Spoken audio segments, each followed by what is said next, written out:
The Equalizer 3 is once again directed by Antoine Fuqua and stars Denzel Washington. And here, Robert McCall finds himself at home in southern Italy, but he discovers his friends are under the control of local crime bosses. As events turn deadly, McCall knows what he has to do, become his friend's protector by taking on the mafia. I enjoyed both previous Equalizer movies. I think Antoine Fuqua is one of the best and most underrated directors working today, and of course Denzel Washington is one of my favorite actors of all time. So obviously I was looking forward to seeing Equalizer 3, and I gotta say, I think this movie is better than 2. Both Equalizer movies are very violent, but 3 just might take the cake. It is so brutal and so gory. I was actually kind of surprised, even though I was expecting the gore. This film, as well as the 2 previous, do something at this budget level and with this star and director power that is nowadays usually found in bargain bin straight to VOD action movies, and that is tell a story about a man who just wants some peace and quiet and the people who keep getting in the way of said peace and quiet. And then we watch him dispatch all of those people in increasingly violent ways. In the 70s and 80s, these kind of movies were very popular. You saw a lot of them in the 90s too. But nowadays, you don't get a lot of badass guy does badass things because somebody crossed him the wrong way. There's an endless pile of movies like that, and an extreme quantity of them are bad.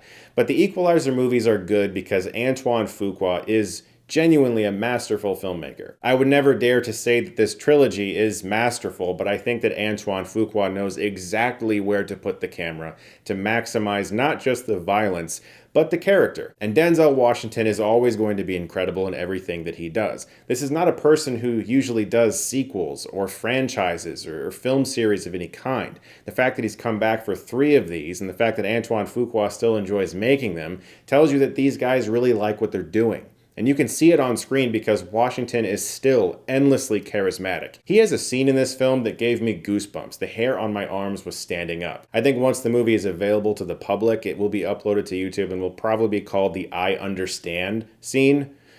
He's just so good in this film. And as a fan of Man on Fire, I have to say that it was very nostalgic to see Dakota Fanning and Denzel Washington in a movie together again, and they still have excellent chemistry. The one thing about the movie that I think holds it back from being even better is really the same thing that holds the entire trilogy back from being better, and that's that Robert McCall is rarely challenged physically. He's just kind of perfect at everything, and nobody ever expects him to do the things that he does. He's kind of like a ghost. He just surprises all of the bad guys because they don't expect it to come from him. This movie is missing what the Bourne films have. When someone sees Jason Bourne, what do they say? You know what they say. Jesus Christ. That's Jason Bourne. Because he has a reputation, people know what he can do, he's someone to be feared. Since Robert McCall isn't really known to the public, people can mess with him and then he can just show up in their houses and kill them, and they didn't expect that to happen. So when it comes to the action, the physicality of the character, he's lacking vulnerability. He's really, really good at what he does, and nobody ever really challenges him. But the vulnerability comes in the emotional side of the character, where you see that he does care about people and he just wants to protect people. But I do think this film and the other 2 would be even better if there was an aspect to this character where people knew who he was. And so they didn't mess with him as much, and they could actually prepare for a battle against this guy and kind of know that he's coming for them. I guess in Equalizer 2, Pedro Pascal's character did that a little bit, and so that was kind of cool.